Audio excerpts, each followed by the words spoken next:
If you were a boxing fan back in the 60s and 70s, you'll no doubt still remember Carlos Monzon, the ferocious, bullying Argentinian who ruled over the middleweight division on the back of a 7-year winning streak.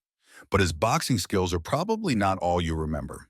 Because although he was undoubtedly a fine boxer inside the ring, or at least a highly effective one, outside the ring, he was prone to vicious, aggressive outbursts, something that eventually led to him spending the last years of his life in prison for the murder of the person he claimed to love the most.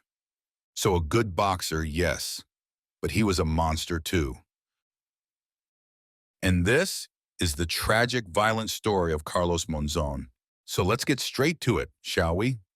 What did Monzon do that was so bad? Well, he didn't have an easy start in life.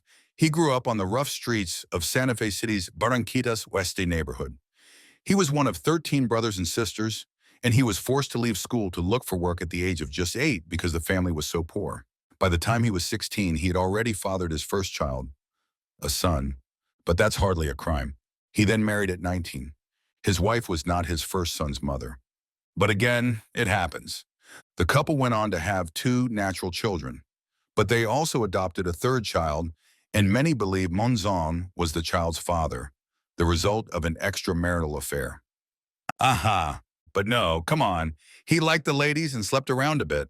Not exactly upstanding behavior, but it doesn't make him a monster either. But now we're coming to it, because as well as marital infidelity, he had a far more dangerous personality flaw. In the boxing ring, he had a talent for violence, and he was all but unstoppable.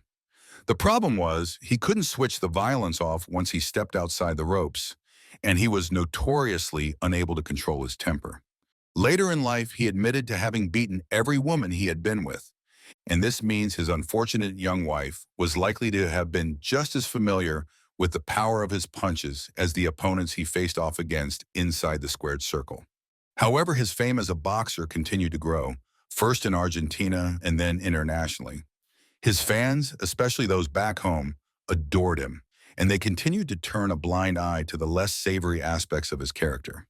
As he rose to the top of the sport, he led an increasingly glamorous jet-setter lifestyle, and many people chose to focus on this rather than his violence and mistreatment of women. His trainer, Amilcar Brusa, was well aware of these issues and grew accustomed to keeping the worst of it out of the papers to maintain Monzon's reputation as best he could. But then, a story broke that gave Brusa something more challenging to deal with. It was reported that Monzon, by this time already world champion, had been shot in his home.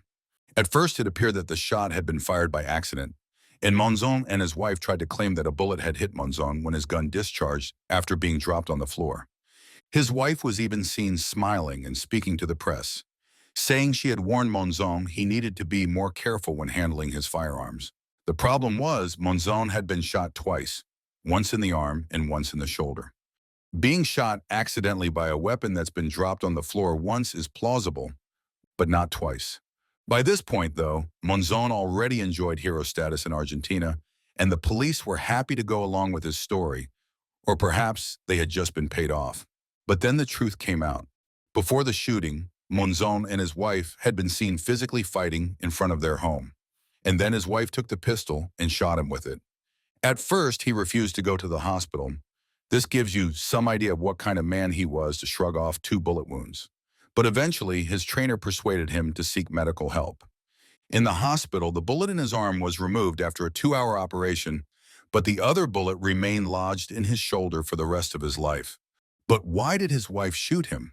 Predictably, the argument had been about him seeing other women. And think about it. Monzon is the one with all the previous for violence and cheating. So what must he have done this time to drive his wife to take a gun and fire 2 shots at him? Do you see a pattern emerging here? Next, Monzon began a highly publicized relationship with Susana Jimenez, one of the most famous actresses in Argentina at the time, and still a well-known personality to this day. They had met when he featured alongside her in a movie. He was now so famous and popular in his home country that he was appearing on screen as well as in the ring. And their very public affair took place while he was still married. During their time together, Jimenez was frequently seen wearing sunglasses. And you can guess by now that this probably wasn't always to keep the sun out of her eyes. Monzon was also charged several times with assaulting the paparazzi who followed him around in the hopes of capturing photos of him with his mistresses. On some occasions, he even put some of them in hospital. After breaking up with Jimenez, getting divorced from his wife, and briefly dating Ursula Andrés, Monzon married Uruguayan model Alicia Muñiz, a woman he had been seeing sporadically for some years, and who he described as the love of his life. However, even his professed love wasn't enough to protect her from his violent temper, and he beat her too, just as he had every other woman in his life. In the years after his retirement from boxing, he began to develop an increasingly unhealthy relationship with alcohol, and this is thought to have played a role in what happened next. One day when he was away with Muñiz after he had been drinking, he flew into a rage, first beating her, then picking her up and throwing her from the balcony of the hotel room where they were staying. He fell with her, but survived with just an injured shoulder. Muñiz, on the other hand, wasn't so lucky. She died from the fall. He claimed that they had fallen together and that it had been an accident, but the jury disagreed, sentencing him to 11 years in prison. After serving 5.5 years of his sentence, he was let out on furlough for a weekend to visit his family. But then, while driving back to prison, his car was involved in an accident. It flipped over, and he was killed instantly at the age of 52. And so ended the turbulent life of the boxer they nicknamed La Escopeta, meaning the shotgun. But what had Monzon achieved inside the boxing ring that caused his fans to overlook such appalling behavior in his private life? Monzon had his first amateur bout at 17, and in 3 years he fought 87 times, winning 73, losing 6 and drawing 8. He then turned pro, and of his first 20 fights, he won 16 and lost 3, with one being declared a no contest.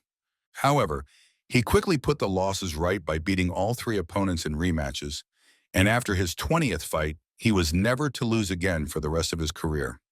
Unbelievably, he was only given his first shot at the world title in his 81st professional bout. It came against Italian fighter Nino Benvenuti, who he was set to face in Rome. Despite at that time holding a record of 68, 3-9 with 1 no contest, Monzon was still largely unknown, perhaps because most of his fights had been in Argentina. As a result, he was given little chance against the popular champion, a man who had previously beaten the legendary Emil Griffith twice in 3 fights. However, from the first bell, Monzon was all over Benvenuti, and Benvenuti struggled to cope with his intensity. Monzon finally found Benvenuti's chin cleanly in the 12th with a sickening right, sending Benvenuti sprawling to the canvas where he remained, unable to rise. With this win, Monzon captured the WBA, WBC, and Ring Magazine middleweight belts. He then went on to fight a further 18 times, with 14 of these bouts being title defenses. At one point, he was stripped of his WBC strap, but went on to win it back in his 99th fight. He retired after his next bout, fight number 100, with an astonishing record of 87, 3-9, and 1 no contest, with 59 wins coming by way of knockout. He was only knocked down once in his entire career, and all 3 of his losses as a professional came by decision. His reign as champion was the second longest in middleweight history, and for his feats in the ring, he was inducted into the International Boxing Hall of Fame in 1990. Monzon is now rightly remembered as one of the pound-for-pound all-time greats. But as we've already seen, his legacy outside the ring was much darker. During the height of his fame, Monzon was worshipped as an idol in his homeland, but understandably, he was not universally loved. He epitomized macho culture, which many embraced, and his fans were enthralled by his extravagant, decadent lifestyle. But others despised him for his outrageous behavior and especially for his treatment of women. Due to his fame, the domestic violence and his frequent infidelities were overlooked by his fans, and he even received a statue in his honor in Santa Fe where he grew up. But this statue also highlights what a divisive character he was and still is. For his fans, the statue has become a pilgrimage site, somewhere to go for a selfie in front of their hero. But protesters against domestic violence have vandalized it several times. Once, an unofficial new plaque was even made and placed on the statue reading, in Spanish, "World Champion and Woman Killer." As a boxer, he was known for his speed, fearsome power, and aggressive style. Aficionados also noted his ring IQ and his ability to box as well as to brawl. He was described as a complete fighter who had it all, and some even hail him as the greatest middleweight of all time. But he will also always be remembered as one of the most flawed champions the sport has ever known, and for his inability to control the violent tendencies that made him a legend inside the ring, but an awful human being outside of it.